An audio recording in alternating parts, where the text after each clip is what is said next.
ಶ್ರೀ ಗುರುಭ್ಯೋ ನಮಃ. ಶ್ರೀ ಪರಮಗುರುಭ್ಯೋ ನಮಃ. ಶ್ರೀಮದಾನಂದ ಭಗವತ್ಪಾದಾಚಾರ್ಯಭ್ಯೋ ನಮಃ. ಹರಿ ಓಂ.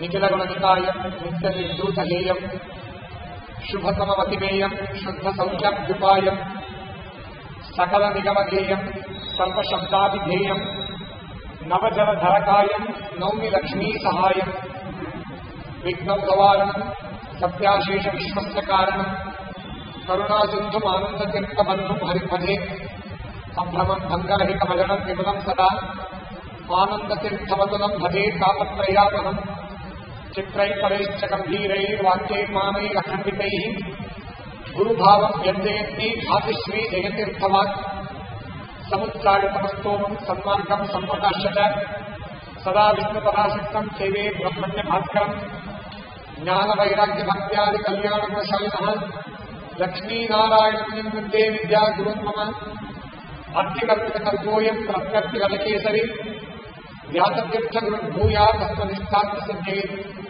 ತಪೋ ವಿದ್ಯಾ ವಿರಕ್ತ್ಯಾದಿ ಸದ್ಗುಣೋರ್ಘಾಗ್ರಾಹಂ ವಾದಿರಾಜಗುರುಮಂತ್ರೇ ಹೈಗ್ರೀವದಯಾಶ್ರಯಾನ್ ಪೂಜ್ಯಾಯ ರಾಘವೇಂದ್ರಾಯ ಸಿದ್ಧಧರ್ಮರತಾಯ ಚ ಭಜತಾಂ ಕಲ್ಪವೃಕ್ಷಾಯ ನಮತಾಂ ಕಾಮಧೇನವೇ ದುರ್ವಾದಿಧ್ವಂತನವಗೆ ವೈಷ್ಣವೇಂದ್ರೀವರೇಂದ್ರವೇ ಶ್ರೀರಾಘವೇಂದ್ರ ಗುರವೇ ನಮೋऽತ್ಯಂತದಯಾಳವೇ ಆಪಾದಪೋಸ್ಪರ್ಯಂತಂ ಗುರುರ್ನಾಮಾಕೃತ್ಯ ಸ್ಮರೆ ತೇನ ವಿಘ್ನಾಃ ಪ್ರಣಶ್ಯಂತಿ ಸಿದ್ಧ್ಯಂತಿ ಚ ಮನೋರಥಾಃ. ಶ್ರೀ ಗುರುಭ್ಯೋ ನಮಃ. ಹರಿ ಓಂ. ಇವತ್ತಿನ ದಿವಸ ಅತ್ಯಂತ ಶುಭಪ್ರದವಾದಂಥ ದಿವಸ. ಯಾಕೆ ಅಂತಂದ್ರೆ ಪರಮಾತ್ಮನ ವಿಶೇಷ ಅನುಗ್ರಹಕ್ಕೆ ಪಾತ್ರರಾಗಿರ್ತಕ್ಕಂತಹ ಶ್ರೀಪಾದರಾಜರ ಆರಾಧನಾ ಮಹೋತ್ಸವ ನಡೆಯುತ್ತೆ 3 ದಿವಸ. ಶ್ರೀಪಾದರಾಜರು ಭಗವಂತನಲ್ಲಿ ಅತ್ಯಂತ ಭಕ್ತಿ ಉಳ್ಳವರಾಗಿ ಶ್ರೀಮನ್ನಾರಾಯಣನ ವಿಶೇಷ ಅನುಗ್ರಹಕ್ಕೆ ಪಾತ್ರರಾದರು. ಶ್ರೀ ಮುಖ್ಯ ಪ್ರಾಣದೇವರು ಮಧ್ವಾಚಾರ್ಯರಾಗಿ ಅವತರಿಸಿ ಅವರ ಗ್ರಂಥಗಳ ಮುಖಾಂತರ ಎಲ್ಲ ಸಜ್ಜನಿಗೂ ಕೂಡ ಅನುಗ್ರಹ ಮಾಡಬೇಕು. ಭಗವಂತನ ಯಾವುದೇ ಒಂದು ಅವತಾರವಾದಾಗ ಅದು ಮದ ಕಾರ್ಯಕ್ಕಾರೂ ಆಗಲಿ ಜ್ಞಾನ ಕಾರ್ಯಕ್ಕಾರೂ ಆಗಿರಲಿ, ಮುಖ್ಯ ಪ್ರಾಣ ದೇವರು ಅವತಾರ ಮಾಡಿ ಭಗವಂತನ ವಿಶೇಷ ಸೇವೆಯನ್ನು ಮಾಡ್ತಾರೆ. ಭಗವಂತನು ರಾಮಾವತಾರ ತಾಳಿದಾಗ ಮುಖ್ಯ ಪ್ರಾಣ ದೇವರು ಹನುಮಂತೇವರಾಗಿ ಅವತಾರ ಮಾಡುತ್ತಾರೆ. ರಾವಣಾದಿಗಳ ಸಂಹಾರದಲ್ಲಿ ಹನುಮಂತೇವರು ಕೂಡ ಸೇವೆ ಮಾಡಿದ್ದಾರೆ. ರಾವಣದ ಸಂಹಾರವನ್ನ ಯದ್ಯಪಿ ಹನುಮಂತೇವರು ಮಾಡಬಹುದಾಗಿದ್ದರೂ ಕೂಡ ಅದು ರಾಮದೇವರ ಒಂದು ಸಂಕಲ್ಪ, ಅವರೇ ಕೊಲ್ಲಬೇಕು ಅಂತ ಬಿಟ್ಟರು. ಇಂದ್ರಜಿತ್ತನ್ನು ಕೂಡ ಬಿಟ್ಟರು. ಯಾಕೆಂದ್ರೆ ಒಂದು ಪರಾಕ್ರಮ ಎಷ್ಟು ಅಂತ ಯುದ್ಧದ ಕಾಣಲಿ. ಅಕ್ಷಕುಮಾರನನ್ನ ಹನುಮಂತೇವರು ಸಂಹಾರ ಮಾಡಿದ್ದಾರೆ. ಯಾಕೆಂದ್ರೆ ರಾವಣನಿಗೆ ಸರಿಸಮಾನವಾದಂತಹ ಬಲವುಳ್ಳವರು 3 ಜನ ಇದ್ರು. ಒಂದು ರಾವಣ ತಾನೆ, ಎರಡನೇದು ಇಂದ್ರಜಿತ್, ಮೂರನೇದು ಅಕ್ಷಕುಮಾರ.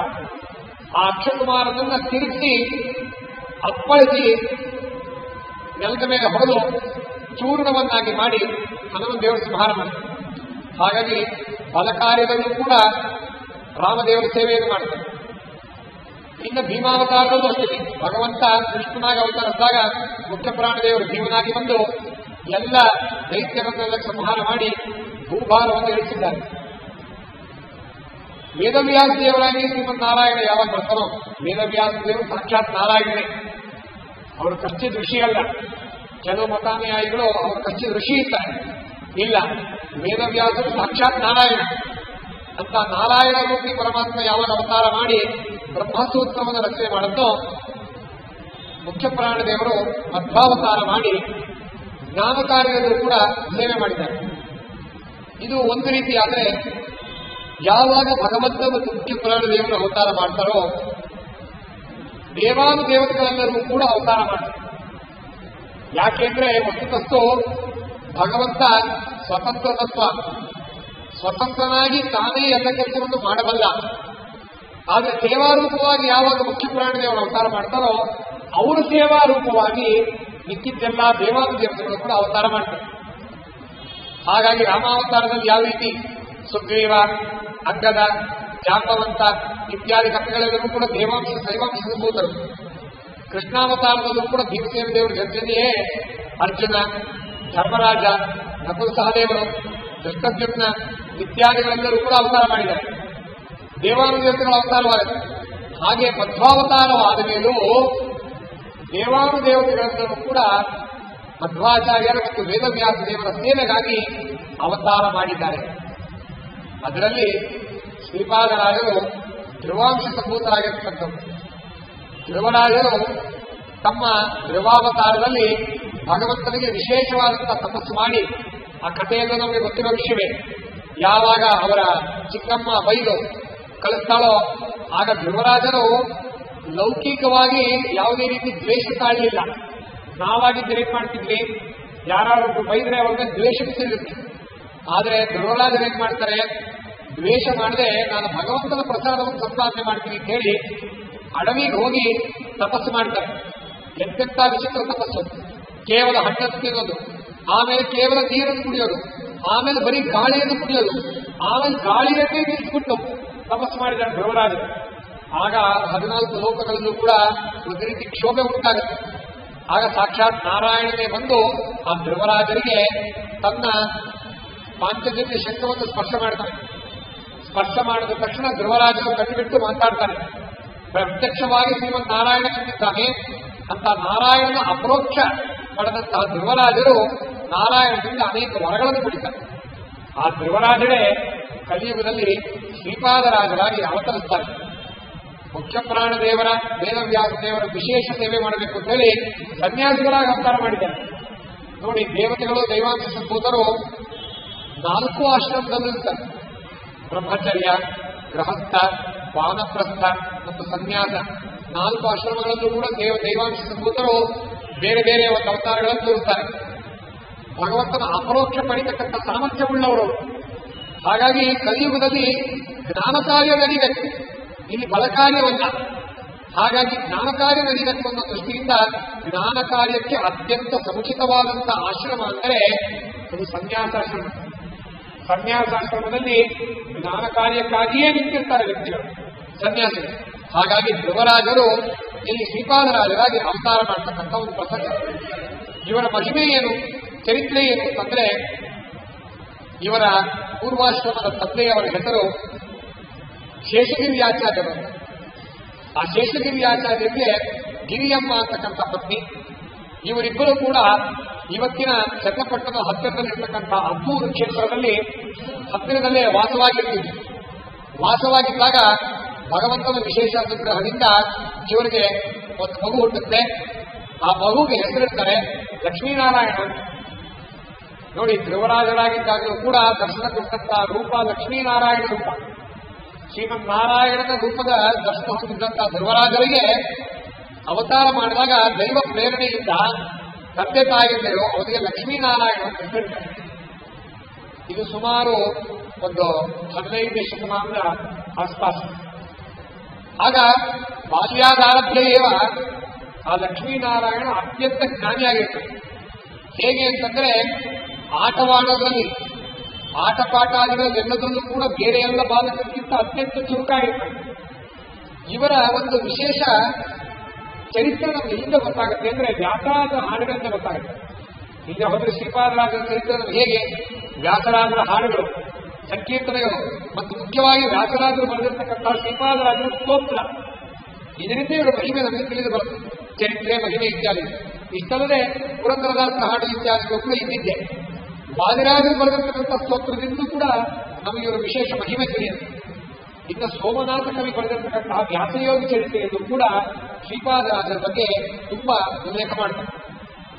ಹೇಗೆ ಇವರ ಚರಿತ್ರೆ ಶುರು ಆಗುತ್ತೆ ಅಂತಂದ್ರೆ, ಚಿಕ್ಕ ವಯಸ್ಸಿನ ಬಾಲಕ 5-6ನೇ ವರ್ಷಕ್ಕೆ ಇವರು ಉಪನಯನ ಆಗಿನ ಕಾಲದಲ್ಲಿ ಮಾಡಬೇಕಾದ್ರೆ 5-6ನೇ ವರ್ಷ 7ನೇ ವರ್ಷಕ್ಕೆ ಮಾಡ್ತಿರ್ಬೇಕಾದ್ರೆ ಯಾವಾಗ ಸ್ಪಷ್ಟವಾಗಿ ಯೋಚನಾ ಕ್ರಮ ಬಂದ್ಬಿಡುತ್ತೋ ಆಗಲೇ ಉಪನಯನ. ಯಾಕೆಂದ್ರೆ ವೇದಾಧ್ಯಯನಕ್ಕೆ ಅಧಿಕಾರ ಬರಬೇಕು ಅಂದ್ರೆ ಸ್ಪಷ್ಟವಾಗಿ ಯೋಚನೆ ಮಾಡಬೇಕು, ಸ್ಪಷ್ಟವಾಗಿ ಉಚ್ಚಾರಣೆ ಇರಬೇಕು. ಬೇರೆ ಸ್ವರಗಳು ತಪ್ಪಾಗದೆ ಇರೋ 5-6-7ನೇ ವರ್ಷಕ್ಕೆ ಇವರಿಗೆ ಉಪನಯನವಾದಂತಹ ಮಹಾಜ್ಞಾನಿಗಳು ಇವರು. ಇವರು ಒಂದು ಬಾರಿ ಅಬ್ಬೂರು ಬಳಿಯಲ್ಲೇ, ಅಬ್ಬೂರು ಕ್ಷೇತ್ರ ಚನ್ನಪಟ್ಟಣದ ಎಲ್ಲರಿಗೂ ಗೊತ್ತಿರತಕ್ಕಂಥ ಕ್ಷೇತ್ರ, ಬ್ರಹ್ಮಣ್ಯ ತೀರ್ಥ ವಿಶೇಷ ಸನ್ನಿಧಾನ ಇರತಕ್ಕಂಥ ಕ್ಷೇತ್ರ, ಅಲ್ಲಿ ಆಟ ಆಡ್ತಾ ಇರ್ತಾರೆ. ಆ ಸಂದರ್ಭದಲ್ಲಿ ಸ್ವರ್ಣವರ್ಣ ತೀರ್ಥರು ಅಂತ ಸನ್ಯಾಸಿಗಳು ನೇರವಾಗಿ ಶ್ರೀಮದ್ ಮಧ್ವಾಚಾರ್ಯರ ಮೂಲ ಮಹಾಸಂಸ್ಥಾನ ಪದ್ಮನಾಭ ತೀರ್ಥರ ಪರಂಪರೆಯಲ್ಲಿ 7ನೇ ಯತಿಗಳಾಗಿ ಬಂದಿರತಕ್ಕಂತಹ ಸ್ವರ್ಣವರ್ಣ ತೀರ್ಥರು. ಅವರು ಶ್ರೀರಂಗ ಕ್ಷೇತ್ರದಲ್ಲಿ ಅವರ ತಪಸ್ಸನ್ನು ಮಾಡಿರ್ತಾರೆ. ಶ್ರೀರಂಗ ಕ್ಷೇತ್ರದಲ್ಲಿ ವಿಶೇಷ ತಪಸ್ಸನ್ನು ಮಾಡಿ ಒಬ್ಬೂರು ಕ್ಷೇತ್ರದಲ್ಲಿ ಬ್ರಹ್ಮಣ್ಯ ತೀರ್ಥ ಇರ್ತಾರೆ. ಬ್ರಹ್ಮಣ್ಯ ತೀರ್ಥರನ್ನು ನೋಡೋದಕ್ಕೆ, ಪುರುಷೋತ್ತಮ ತೀರ್ಥರ ದರ್ಶನ ಮಾಡೋದಕ್ಕೆ ಸ್ವರ್ಣವರ್ಣ ತೀರ್ಥರು ಶ್ರೀರಂಗದಿಂದ ಬರ್ತಿರ್ತಾರೆ. ಆಗಿನ ಕಾಲದಲ್ಲಿ ನೇನೆಯಲ್ಲಿ ಬರಬೇಕಾಗಿತ್ತು ಹೊತ್ಕೊಂಡು.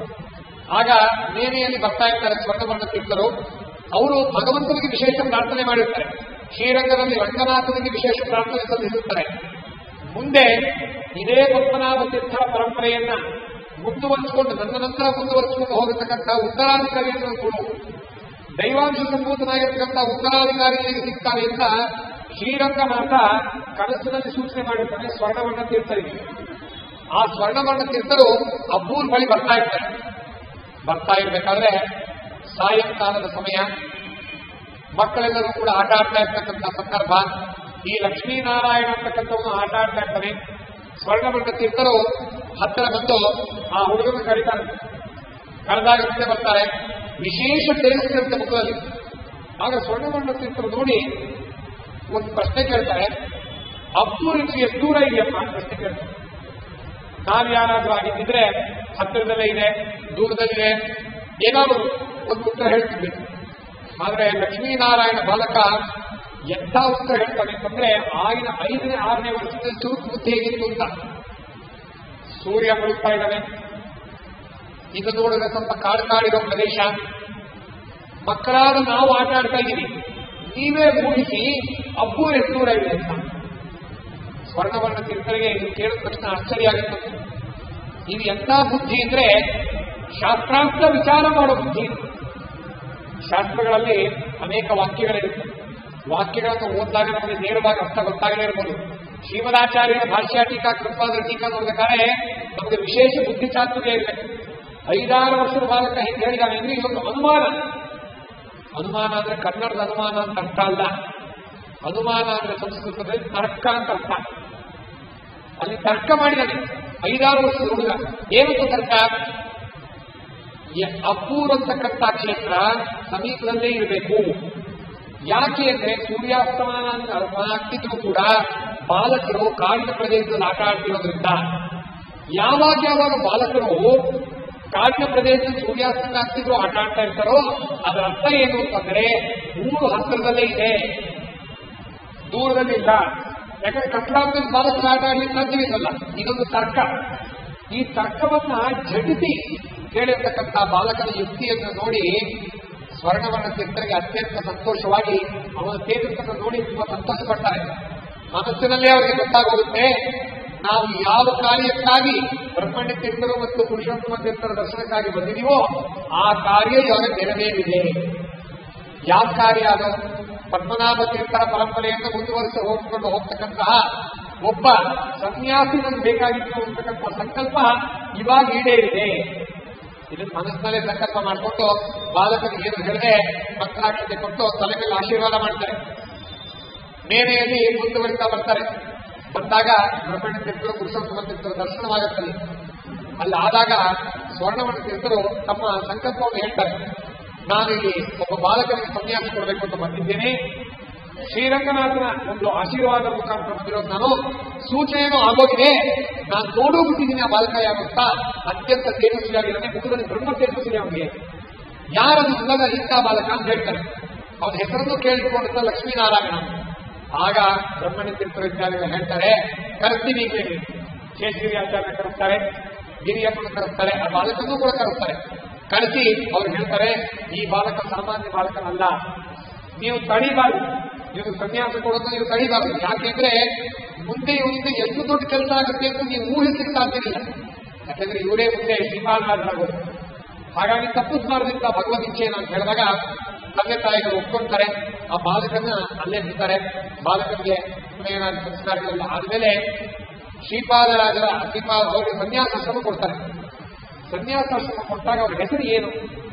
ಅವರ ಸನ್ಯಾಸಾಶ್ರಮದ ಹೆಸರು ಶ್ರೀಪಾದರಾಜ ತೀರ್ಥರು ಅಲ್ಲ, ಲಕ್ಷ್ಮೀನಾರಾಯಣ ತೀರ್ಥರು. ಲಕ್ಷ್ಮೀನಾರಾಯಣನ ವಿಶೇಷ ವಿಧಾನ ಇರ್ತಕ್ಕಂತಹ ಒಂದು ಕ್ಷೇತ್ರದಲ್ಲಿ ಲಕ್ಷ್ಮೀನಾರಾಯಣನ ಅನುಗ್ರಹ ವಿಶೇಷ ಇರ್ತಕ್ಕಂತಹ ಬಾಲಕ ಹಿಂದೆ ಧ್ರುವರಾಯರಾಗಿರ್ತಕ್ಕವರು ಅಂತವರಿಗೆ ಲಕ್ಷ್ಮೀನಾರಾಯಣ ತೀರ್ಥರು ಅಂತೇಳಿ ಅವರಿಗೆ ಸನ್ಯಾಸಾಶ್ರಮದ ನಾಮ ಕೊಡ್ತಾರೆ. ಈ ಒಬ್ಬ ಬಾಲಕನಿಗೆ ವಿದ್ಯಾಭ್ಯಾಸ ಇತ್ಯಾದಿಗಳು ಆಗಬೇಕು ಅಂತ ಹೇಳಿ ವಿಭುದೇಂದ್ರ ತೀರ್ಥರನ್ನು ಕಳಿಸ್ತಾರೆ. ಆಗಿನ ಕಾಲದಲ್ಲಿ ಅತ್ಯಂತ ಶ್ರೇಷ್ಠ ವಿದ್ವಾಂಸರು, ದೊಡ್ಡ ಸನ್ಯಾಸ ಶ್ರೇಷ್ಠರಾಗಿರ್ತಕ್ಕಂಥವರು ವಿಭುದೇಂದ್ರ ತೀರ್ಥರು. ಅವರ ಹತ್ರ ವಿದ್ಯಾಭ್ಯಾಸ ನಡೆಯುತ್ತೆ. ಎಲ್ಲ ಗ್ರಂಥಗಳನ್ನು ಕೂಡ ಬೇಗ ಬೇಗ ಬೇಗ ಓದಿ ಮುಗಿಸ್ಬಿಡ್ತಾರೆ ಲಕ್ಷ್ಮೀನಾರಾಯಣ ತೀರ್ಥರು.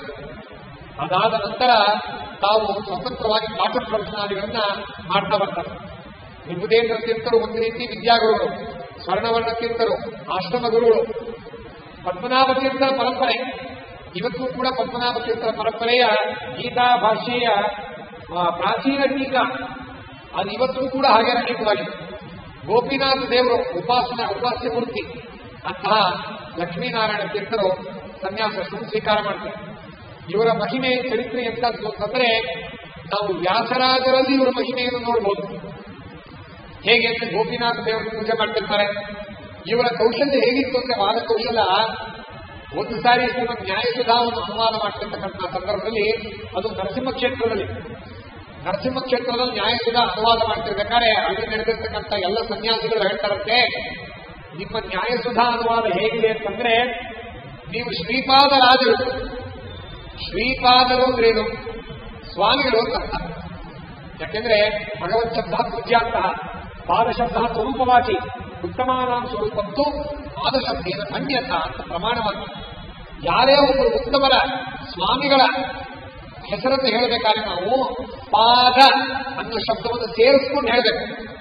ಪಾದ ಅಂತಂದ್ರೆ ಸ್ವರೂಪ, ಉತ್ತಮ ಸ್ವರೂಪವುಳ್ಳವರು ಅಂತ ಅರ್ಥ. ಹಾಗಾಗಿ ಶ್ರೀಪಾದಗಳವರು ಅಂತಾನೆ ಕನ್ನಡದಲ್ಲಿ ಹೇಳ್ತೀವಿ, ಅದೇ ಶ್ರೀಪಾದರು ಅಂತ. ಎಷ್ಟೋ ಜನ ಶ್ರೀಪಾದರಿರಬಹುದು, ಆದ್ರೆ ನೀವು ಶ್ರೀಪಾದರ ರಾಜರು. ಸನ್ಯಾಸಿಗಳ ಮಧ್ಯದಲ್ಲಿ ನಿಮ್ಮ ಪಾಂಡಿತ್ಯ ಹೇಗಿದೆ ಅಂತಂದ್ರೆ ಪಾಂಡಿತ್ಯದಿಂದ ಹೇಳ್ಕೊಟ್ಟಿರ್ತಕ್ಕಂಥ ಹೆಸರಿದು, ಐಶ್ವರ್ಯಾದಿಗಳನ್ನು ಕೊಟ್ಟ ಹೆಸರಲ್ಲ ಇದು. ಪಾಂಡಿತ್ಯ. ಅವ್ರ ನ್ಯಾಯಸುಧಾ ಅನುವಾದ ಹೇಗಿತ್ತು ಅಂತ ನೋಡಿ ಒಂದೊಂದು ಪಂಕ್ತಿಗೂ ಕೂಡ 16 ಅರ್ಥಗಳನ್ನು ಹೇಳ್ತಿದ್ದಂತೆ ಶ್ರೀಪಾದರಾಜರು. ಶ್ರೀಮದ್ ನ್ಯಾಯಸುಧಾದಲ್ಲಿ ಒಂದೊಂದು ಪಂಕ್ತಿಗೆ ಅರ್ಥ ಹೇಳ್ಬೇಕಾದ್ರೆ ಒಂದು ಅರ್ಥ ಹೇಳ್ಬೇಕಾದ್ರೆ ನಮಗಾಗಲ್ಲ.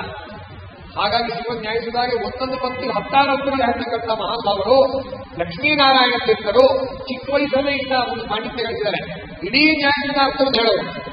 ಹಾಗಾಗಿ ನೀವು ಶ್ರೀಪಾದರಲ್ಲ, ಶ್ರೀಪಾದರಾಜರು ಅಂತ ನರಸಿಂಹದೇವರ ಸನ್ನಿಧಾನದಲ್ಲಿ ಕೊಟ್ಟಿರ್ತಕ್ಕಂಥದ್ದು ಬಿರುದು. ಅವತ್ತಿಂದ ಪ್ರಖ್ಯಾತರಾದರು ಶ್ರೀಪಾದರಾಜರು.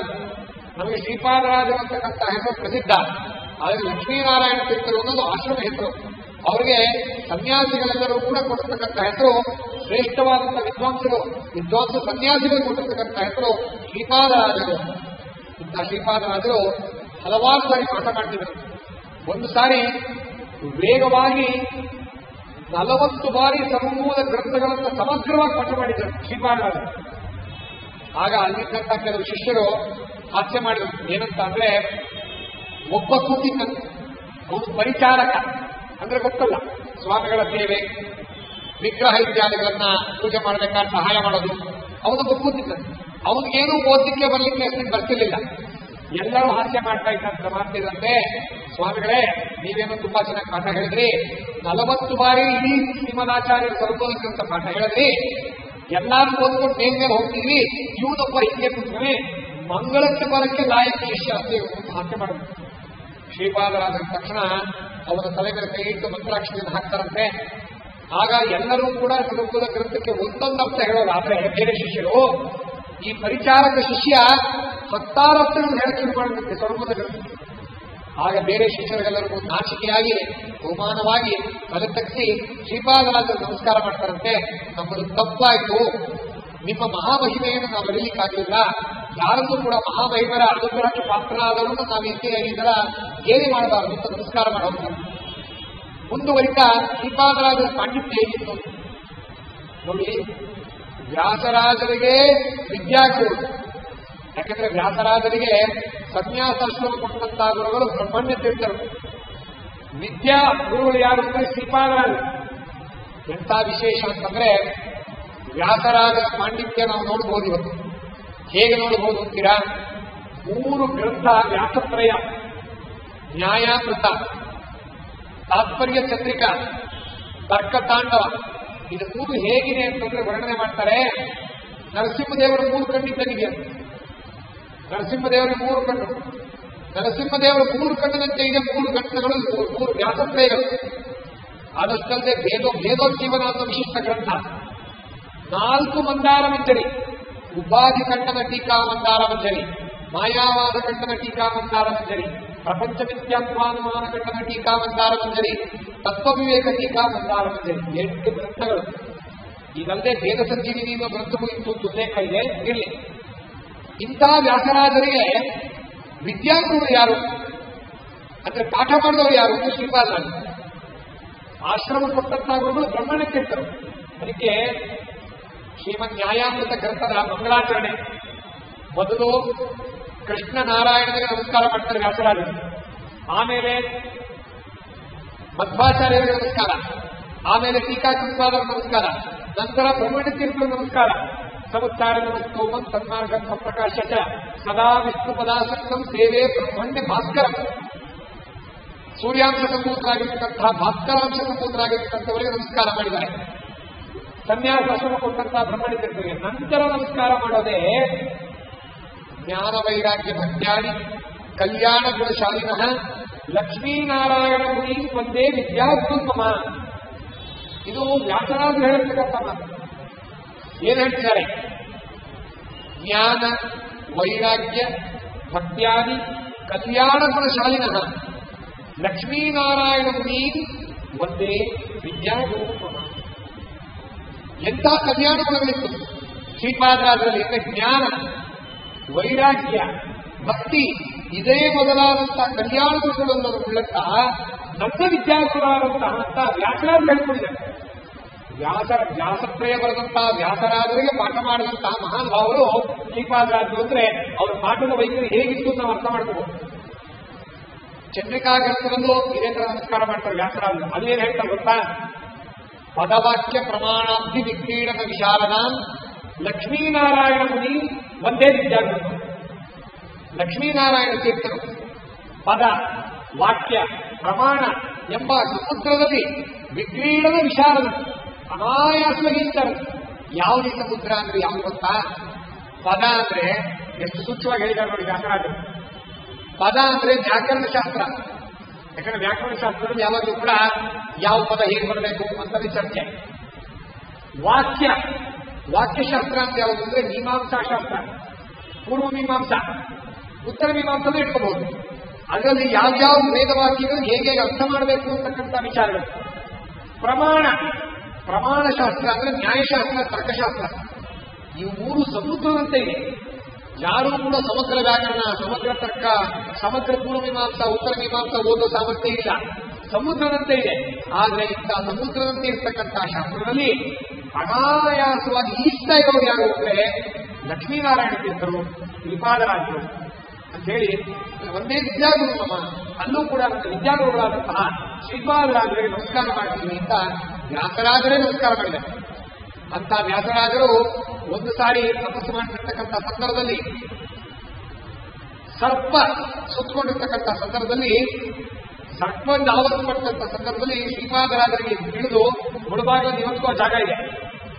ಸಮಾಧ್ಯವತ್ತಲ್ಲಿ ಕೂತಕ್ಕಂಥ ವ್ಯಾಸರಾಜರು ಅಲ್ಲಿ ಸುತ್ತಿರ್ತಕ್ಕಂತಹ ಶೇಷದೇವರ ವಿಶೇಷ ಇರ್ತಕ್ಕಂಥ ಸರ್ಪ. ಆಗ ಅಲ್ಲಿ ಬಂದು ಇಂದ್ರದೇವರ ಅನುಗ್ರಹ, ಟೀಕಾಚಾರ ಅನುಗ್ರಹ, ಶ್ರೀಪಾದರಾಜರು ಬಂದು ಅಲ್ಲಿ ಸರ್ಪದೊಂದಿಗೆ ಮಾತಾಡಿ ಆಮೇಲೆ ವ್ಯಾಸರಾಜರಿಗೆ ಅನುಗ್ರಹ ಮಾಡಿರ್ತಕ್ಕಂಥ ಸ್ಥಳ ಇವತ್ತು ಕೂಡ ಮುಳುಭಾಗದಲ್ಲಿ. ಶ್ರೀಪಾದರಾಜರ ಮಹಿಮೆಯಿಂದ ಒಂದು ಶ್ರೇಷ್ಠ ಮಹಿಮೆ ಆಗಿತ್ತು. ವಿದ್ಯಾ ಹೇಗಿತ್ತು ಇವತ್ತು ಕೂಡ ನಮಗೆ ಶ್ರೀಪಾದರಾಜರ ಒಂದು ಗ್ರಂಥ, ವಿಶೇಷ ಗ್ರಂಥ ಇದೆ. ಅದರ ಹೆಸರು ವಾಗ್ವಜ್ರ. ವಾಕ್ಯಗಳೇ ವಜ್ರಾಯುಧಕ್ಕೆ ಸಮಾನವಾಗಿದೆ. ಒಂದೊಂದು ವಾಕ್ಯವು ವಜ್ರಾಯುಧ. ಶ್ರೀಪಾದರಾಜರ ಗ್ರಂಥ ವಾಗ್ವಜ್ರ. ಅದರ ಬಗ್ಗೆ ನಾನು ಕಡೆಯಲ್ಲಿ ಹೇಳ್ತೀನಿ, ಮಹಿಮೆಯಲ್ಲಿ ಹೇಳಿ ಮುಗಿಸಾಗ್ತೀನಿ. ಇಂಥ ಶ್ರೀಪಾದರಾಜರು, ವ್ಯಾಸರಾಜರು, ಪುರಂದರದಾಸರು ಇತ್ಯಾದಿಗಳು ಎಲ್ಲ ಜ್ಞಾನಿಗಳ ಪರಂಪರೆಗೂ ಕೂಡ ಒಂದು ಮುನ್ನುಡಿ ಹಾಡಲು. ಯಾಕೆಂದ್ರೆ ದಾಸಕೂಟದಲ್ಲಿ ಶ್ರೀಪಾದರಾಜರು ಶ್ರೇಷ್ಠ ಮಾತ್ರ. ನರಹರಿ ತೀರ್ಥರು ಈತನೇ ಕಾಡಿನ ಮಧ್ವಮುನಿ ಅಂತಕ್ಕಂಥ ಒಂದು ಹಾಡನ್ನು ರಚನೆ ಮಾಡಿ ದಾಸಕೂಟಕ್ಕೆ ಒಂದು ಹೊಸ ಆಯಾಮ ತಂದರು. ಹೌದು, ನಿಜ. ಅದರ ನಂತರ ಅದರ ದಾಯಿತ್ವ ಯಾರಿಗೆ ಬಂತು ಅಂತಂದ್ರೆ ಶ್ರೀಪಾದರಾಜರು ಹಲವಾರು ದೇವರ ನಾಮಗಳನ್ನು ರಚನೆ ಮಾಡಿದರು. ಗಂಗಲಿದ್ಯಾತಪೋ ಕಾವೇರಿ ರಂಗನ ನೋಡದ ಇತ್ಯಾದಿ ದೇವರ ನಾಮಗಳನ್ನು ರಚನೆ ಮಾಡಿದರು. ಗೋಪಿನಾಥ ಅಂತಕ್ಕಂಥ ಒಂದು ಅಂಕಿತವನ್ನು ಪ್ರಾರಂಭದಲ್ಲಿ ಹೇಳಿದ್ರು, ಉಪಾಸ್ಯ ಮೂರ್ತಿಯಾಗಿರ್ತಕ್ಕಂಥ ಗೋಪಿನಾಥ ದೇವರು. ನಂತರ ಭೀಮಾ ನದಿ ತೀರದಲ್ಲಿ ಒಂದು ಬಾರಿ ತಪಸ್ಸು ಮಾಡ್ತಿರ್ಬೇಕಾದ್ರೆ ದೈವ ಪ್ರೇರಣೆಯಿಂದ ಅವರಿಗೆ ಗೊತ್ತಾಗುತ್ತೆ ರುಕ್ಮಿಣಿ ಸತ್ಯಭಾಮ ಕರಾರ್ಚಿತವಾಗಿರ್ತಕ್ಕಂಥ ಪ್ರತಿಮೆಗಳಲ್ಲಿದೆ. ಆಗ ಅವರಿಗೆ ಸಿಗ್ತಕ್ಕಂಥ ರಂಗವಿಠಲ ಪ್ರತಿಮೆ ಇತ್ಯಾದಿ. ಆಗ ರಂಗವಿಠಲ ಅನ್ನೋ ಅಂಕಿತದಿಂದಲೂ ಕೂಡ ಶ್ರೀಪಾದರಾಜರು ಹಲವಾರು ದೇವರ ನಾಮಗಳನ್ನ ರಚನೆ ಮಾಡಿದ್ದಾರೆ. ಹಾಗಾಗಿ ಪಾಂಡವ ಕರಾರ್ಚಿತವಾಗಿರ್ತಕ್ಕಂಥ ಪ್ರತಿಮೆಗಳು, ಲಕ್ಷ್ಮೀ ನರಸಿಂಹದೇವರ ವಿಶೇಷ ಅನುಗ್ರಹ ಇದೆಲ್ಲವೂ ಕೂಡ ಆಗುತ್ತೆ. ರಂಗವಿಠಲ ದೇವರನ್ನ, ಗೋಪಿನಾಥ ದೇವರನ್ನ ಇವರೆಲ್ಲರನ್ನೂ ಕೂಡ ಉಪಾಸ್ಯ ಮೂರ್ತಿಯಾಗಿ ಹೊಂದಿರತಕ್ಕಂಥ ಶ್ರೀಪಾದರಾಜರು. ಮತ್ತೆ ಮತ್ತೊಂದು ಮಹಿಮೆ ಏನಂದ್ರೆ ಶ್ರೀಪಾದರಾಜರು ಪ್ರತಿ ದಿವಸವೂ ಕೂಡ ಭಕ್ಷ್ಯ ಭೋಜ್ಯಾದಿಗಳನ್ನೆಲ್ಲವೂ ಕೂಡ ನೈವೇದ್ಯ ಮಾಡ್ತಾ ಇದ್ದಾರೆ. ಪ್ರತಿ ದಿವಸವೂ ಕೂಡ ವೈಭವೋಪೇತವಾಗಿ ಪೂಜೆ ಮಾಡಿ ಭಗವಂತನಿಗೆ ಊಹಿಸಲಾಗಿದಷ್ಟು ಭಕ್ಷ್ಯ ಭೋಜ್ಯಗಳನ್ನು ನೈವೇದ್ಯ ಮಾಡ್ತಿದ್ರು ಪ್ರತಿ ದಿವಸ. ನಂತರ ಆ ಪ್ರಸಾದವನ್ನು ಸ್ವೀಕಾರ ಮಾಡ್ತಿದ್ರು. ಕಿರೀಟ ಕುಂಡಲಾದಿಗಳನ್ನ, ಆಭರಣಾದಿಗಳನ್ನು ಕೂಡ ಭಗವಂತನಿಗೆ ಸಮರ್ಪಣೆ ಮಾಡಿ, ನಂತರ ಲಕ್ಷ್ಮೀದೇವರು ಸಮರ್ಪಣೆ ಮಾಡಿ, ಮುಖ್ಯ ಪ್ರಾಣದೇವರು ಸಮರ್ಪಣೆ ಮಾಡಿ ಅದನ್ನು ನಿರ್ಮಾಲ್ಯ ವಿಶೇಷವಾಗಿ ಸ್ವೀಕಾರ ಮಾಡ್ತಿದ್ದವು. ಆಗ ಒಂದು ಬಾರಿ ಎಲ್ಲ ಜ್ಞಾನಿಗಳಿಗೂ ಪರೀಕ್ಷೆ ಮಾಡೋರು ಇದ್ದೇ ಇರ್ತಾರೆ. ಯಾವ ಜ್ಞಾನಿಗಳು ಪರೀಕ್ಷೆ ಮಾಡೋರಿಲ್ಲ ಹೇಳಿ, ಎಲ್ಲ ಜ್ಞಾನಿಗಳಿಗೂ ಪರೀಕ್ಷೆ ಮಾಡೋರಿರ್ತಾರೆ. ಶ್ರೀಪಾದರಾಜರಿಗೂ ಕೂಡ ಪರೀಕ್ಷೆ ಮಾಡಬೇಕು ಅಂತ ಹೇಳಿ ಕೆಲವರು ಕ್ಷುಲ್ಲಕ ಬುದ್ಧಿಯವರು ಬೇಕು ಅಂತ ಇವರ ಮೇಲೆ ಆಕ್ಷೇಪ ಮಾಡ್ತಾರೆ. ನೀವು ಯಾಕೆ ಈ ರೀತಿ ವೈಭವ ಇರಬೇಕು ಪೂಜೆ ಮಾಡೋದು, ಇಷ್ಟೆಲ್ಲ ಭಕ್ಷ್ಯಭೋಜ್ಯಗಳ ನೈವೇದ್ಯ ಮಾಡೋದು, ನೀವು ಯಾಕೆ ಈ ರೀತಿ ನಿರ್ಮಾಲ್ಯ ರೂಪವಾಗಿ ಈ ಆಭರಣ ಕುಂಡಲಾದಿಗಳನ್ನ ಯಾಕೆ ತಗೊಳ್ಳೋದು ಅಂತ ಹೇಳಿದಾಗ ಶ್ರೀಪಾದರಾಜ ಹೇಳ್ತಾರಂತೆ, ನಮ್ಗೆ ಇದು ಯಾವುದೂ ಬೇಡ. ಆದ್ರೆ ಭಗವಂತ ನಮಗೆ ನಿಜವಾಗ್ಲೂ ಅನುಗ್ರಹ ಮಾಡಿ ಹೇಳ್ತಿದ್ದಾನೆ, ನನ್ನ ನಿರ್ಮಾಲ್ಯ ರೂಪದಿಂದ ನೀರು ತಗೋಬೇಕು. ನೀವೆಲ್ಲ ಇಷ್ಟೊಂದು ಆಕ್ಷೇಪ ಮಾಡೋದಾದ್ರೆ ನಾನು ನಿಲ್ಲಿಸ್ತಾರಂತೆ. ಆದ್ರೆ ನಿಲ್ಲಿಸ್ಲಿಕ್ಕಾಗಲಿಲ್ಲ. ಅವನು ಹಲವಾರು ಉಪದ್ರವಗಳಾಯ್ತಂತ. ಆಗ ಅವರೆಲ್ಲರೂ ಒಪ್ಕೊಂಡಂತೆ ಇಲ್ಲ ನೀವು ತಗೊಳ್ಳಿ. ಇನ್ನೂ ಕೆಲವು ಕ್ಷುದ್ರ ಬುದ್ಧಿಯವರು ಏನಂತಾರಂದ್ರೆ, ಒಂದು ಕೆಲಸ ಮಾಡೋಣ, ಇವ್ರನ್ನ ಕಾಡು ಹೋಗ್ಬಿಟ್ಬಿಡ, ಕಾಡಲ್ಲಿ ಇವರು ಅದೇನ್ ನೈವೇದ್ಯ ಮಾಡ್ತಾರೆ ನೋಡ ಅಂತೇಳಿ ಕಾಡಲ್ಲಿ ಕಾಡು ಪ್ರದೇಶದಲ್ಲಿ ಬಿಟ್ಟರು ಕೂಡ ಯಾವುದೋ ಒಬ್ಬ ವರ್ತಕ ಬರ್ತಾನೆ, ದೈವ ಪ್ರೇರಣೆ ವರ್ತಕ ಬಂದು ಅವನ ಒಂದು ಗಾಡಿಯಲ್ಲಿ ಏನಿತ್ತು ಅಂತಂದ್ರೆ ಧಾನ್ಯ ಇತ್ಯಾದಿಗಳನ್ನ ಭಕ್ಷ್ಯ ಭೋಜ್ಯಗಳನ್ನ ನೈವೇದ್ಯ ಮಾಡಲಿಕ್ಕೆ ಏನೇನು ಪದಾರ್ಥಗಳು ಬೇಕು ಅದೆಲ್ಲವನ್ನೂ ಶ್ರೀಪಾದರಾಜರು ಸಮರ್ಪಣೆ ಮಾಡುವುದು. ಅಂತ ಶ್ರೀಪಾದರಾಜರು ತಕ್ಷಣದಲ್ಲಿ ಅಲ್ಲೇ ಎಲ್ಲವನ್ನೂ ಕೂಡ ಭಗವಂತನಿಗೆ ತಯಾರು ಮಾಡಿ ನೈವೇದ್ಯ ಮಾಡಿ ಅವತ್ತೂ ಕೂಡ ಅದನ್ನು ಸ್ವೀಕಾರ ಮಾಡಿದ್ರು. ಇದೆಲ್ಲ ಯಾಕೆ ಅಂತ ಹೇಳಿದಾಗ ಶ್ರೀಪಾದರಾಜರ ಒಂದು ಚರಿತ್ರೆಯಲ್ಲಿ ಬರುತ್ತೆ ನೋಡಿ. ಸುಖ ಪ್ರಾರಬ್ಧ ಅಂತ ಹೋಗಿರುತ್ತೆ, ದುಃಖ ಪ್ರಾರಬ್ಧ, ಸುಖ ಪ್ರಾರಬ್ಧ. ಪ್ರಾರಬ್ಧ ಕರ್ಮ, ಪ್ರಾರಬ್ಧ ಕರ್ಮಗಳು ಎರಡು ತರಹ, ಸುಖ ಪ್ರಾರಬ್ಧ, ದುಃಖ ಪ್ರಾರಬ್ಧ. ನೋಡಿ, ಅಪರೋಕ್ಷ ಜ್ಞಾನಿಗಳಿಗೂ ಕೂಡ ಪ್ರಾರಬ್ಧ ಕರ್ಮವನ್ನು ಅನುಭವಿಸಿಯೇ ಇರಬೇಕು. ಪ್ರಾರಬ್ಧ ಕರ್ಮಕ್ಕೆ ಹೇಗೆ ನಾಶ ಅಂದ್ರೆ ಭೋಗದಿಂದ ನಾಶ, ಬೇರೆ ದಾರಿ ಇಲ್ಲ ಅದಕ್ಕೆ. ಶ್ರೀಪಾದರಾಜರಿಗೆ ಅನಿಷ್ಟ ಪ್ರಾರಬ್ಧ ಇರಲಿಲ್ಲ, ದುಃಖ ಪ್ರಾರಬ್ಧ ಇರಲಿಲ್ಲ. ಬೇರೆ ನಮಗೆಲ್ಲ ಇತ್ತು, ಎಲ್ಲಾ ತರ ಪ್ರಾರಬ್ಧವೂ ಇದೆ, ಸಂಚಿತ ಕರ್ಮಗಳು ಇದೆ, ಆಗಾಮಿ ಕರ್ಮ ಎಲ್ಲವೂ ಇದೆ. ಆದ್ರೆ ಶ್ರೀಪಾದರಾಜರಿಗೆ ಅಪರೋಕ್ಷ ಜ್ಞಾನಿಗಳು ಪ್ರಾರಬ್ಧ ಕರ್ಮವನ್ನು ಅನುಭವಿಸಬೇಕು. ಪ್ರಾರಬ್ಧ ಕರ್ಮದ ಕೆಟ್ಟದ್ದು ಅರ್ಥ ಅಲ್ಲ, ಸುಖ ಪ್ರಾರಬ್ಧವಿತ್ತು. ಅಂದ್ರೆ ಕೆಲವು ಸುಖವನ್ನು ಅವರು ಅನುಭವಿಸಬೇಕಾಗಿತ್ತು. ಆದ್ರೆ ಅವ್ರೇನು ಮಾಡಿದ್ರು ಅಂತಂದ್ರೆ ಮಹಾನುಭಾವರು ಈ ಸುಖ ಇತ್ಯಾದಿಗಳನ್ನು ನಾನು ಅನುಭವಿಸಲ್ಲ, ಹೇಗೆ ಅನುಭವಿಸೋದಿದ್ರು ಕೂಡ ಭಗವಂತನ ನೈವೇದ್ಯ ಮಾಡಿ ಆಮೇಲೆ ತಗೊಂಡು ಭಗವಂತನ ಸಮರ್ಪಣೆ ಮಾಡಿ ಆಮೇಲೆ ನಿರ್ಮಾಲ್ಯ ರೂಪೇಣ ತಗೊಳ್ತೀನಿ. ಆ ರೀತಿ ನಮ್ಮ ಸುಖ ಪ್ರಾರಬ್ಧವನ್ನು ಕೂಡ ಅವರು ತಗೊಳ್ತಾ ಇದ್ದಾರೆ. ಹೀಗಾಗಿ ಮತ್ತಷ್ಟದಲ್ಲೇ ಧ್ರುವರಾಯರಿಗೆ ಆಗಿದ್ದಾಗ ಭಗವಂತ ಒಂದು ಅನುಗ್ರಹ ಮಾಡಿದರು. ಧ್ರುವರಾಯರು ಅವರೇ ಶ್ರೀಪಾದರಾಜರು ಏನಂತ ಅನುಗ್ರಹ ಮಾಡಿದ್ದಾರೆ ಅಂದ್ರೆ, ಧ್ರುವರಾಜ ನೀನು ಎಷ್ಟು ಕಷ್ಟಪಟ್ಟು ತಪಸ್ಸು ಮಾಡಿದೆಪ್ಪ, ಸಣ್ಣ ಹುಡುಗ ನೀನು, ಎಷ್ಟು ತಿಂಗಳುಗಳ ಕಾಲ ನೀನು ಗಾಳಿಯನ್ನು ಕುಡಿದ ತಪಸ್ಸು ಮಾಡಿದೀಯಾ, ಆ ಎಲುಬು ಗೋಳೆಗಳೆಲ್ಲ ಕಾಣುತ್ತರ ತಪಸ್ಸು ಮಾಡಿದೀಯಾ, ನಾರದರಿಂದ ಆ ವಾಸುದೇವ ಮಂತ್ರವನ್ನು ಪಡೆದು. ಹಾಗಾಗಿ ಒಂದು ಕೆಲಸ ಮಾಡು, ನಾನು ನಿನಗೆ ಚಕ್ರಪುಟ್ಟ ಅನ್ನೋ ಸೃಷ್ಟಿಯಲ್ಲಾಯ್ತು, ನಿನಗೊಂದು ವರ ಕೊಡ್ತಾ ಇದ್ದೀನಿ, ನೀನು ಯಾವತ್ತೂ ಕಷ್ಟಪಡಬೇಡಪ್ಪ. ಹಾಗಾಗಿ ಆ ಧ್ರುವರಾಜರಿಗೆ ಶ್ರೀಪಾದರಾಜರಾಗಿ ಅವತಾರ ಮಾಡಿದಾಗ ಕೂಡ ಭಗವಂತನ ವರ ಎದ್ದು ಹೋಗುತ್ತೆ. ಹಾಗಾಗಿ ಯಾವ ಕಾಲಕ್ಕೂ ಅವ್ರಿಗೆ ದುಃಖವನ್ನೋದೇ ಇಲ್ಲ. ಲೌಕಿಕವಾಗಲಿ ಯಾವುದೇ ರೀತಿ ತಾಪತ್ರಯವಾಗಲಿ, ಆದಿ ಭೌತಿಕ, ಆದಿ ದೈವಿಕ, ಆದಿ ಆಧ್ಯಾತ್ಮಿಕ ಯಾವ ತಾಪತ್ರಯವೂ ಅವರಿಗೆ. ಹಾಗಾಗಿ ಅವರು ದುಃಖ ಯಾವ ರೀತಿಯೂ ಆಗ್ತಿರಲಿಲ್ಲ. ಅದು ಭಗವಂತನ ಅನುಗ್ರಹ. ಇಂತಹ ಶ್ರೀಪಾದರಾಜರು ಮುಂದೆ ತಿರುಪತಿ ಕ್ಷೇತ್ರದಲ್ಲೂ ಕೂಡ ಸೇವೆ ಮಾಡ್ತಾರೆ. ಅವರು ಎಂಥ ಮಹಿಮಾಶಾಲಿಗಳು ಅಂತಂದ್ರೆ ಬ್ರಹ್ಮಹತ್ಯೆ ಅಂತಕ್ಕಂಥ ದೋಷವನ್ನು ಕೂಡ ಪರಿಹಾರ ಮಾಡ್ತಕ್ಕಂಥ ಮಹಾನುಭಾವರು. ಹೇಗೆ ಅಂದ್ರೆ ಮಹಾರಾಜ ನರಸಿಂಹ ಅವನು ವಿಜಯನಗರದ ರಾಜ, ಕೃಷ್ಣದೇವರಾಯನ ಪೂರ್ವಿಕ. ಅವನು ಬಂದು ಕೇಳ್ಕೊಂಡಂತೆ ಶ್ರೀಪಾದರಾಜರಿಂದ, ಶ್ರೀಪಾದರಾಜರು ದೊಡ್ಡ ಜ್ಞಾನಿಗಳು, ನೋಡಿ ನಾನು ಒಂದು ತಪ್ಪು ಮಾಡಿದ್ದೀನಿ, ಅನಿವಾರ್ಯ ಕಾರಣಗಳಿಂದ ನಮ್ಮ ಸೈನಿಕರು ಯಾರೋ ಬ್ರಹ್ಮಹತ್ಯೆ ಮಾಡ್ತಿದ್ದಾರೆ. ಏನಾಗುತ್ತೆ, ರಾಜನಿಗೆ ಒಂದು ಜವಾಬ್ದಾರಿ. ಅವನ ರಾಜ್ಯದಲ್ಲಿ ಏನೇನು ನಡೆದ್ರು ಅವನಿಗೆ ಪಾಪ ಬರುತ್ತೆ.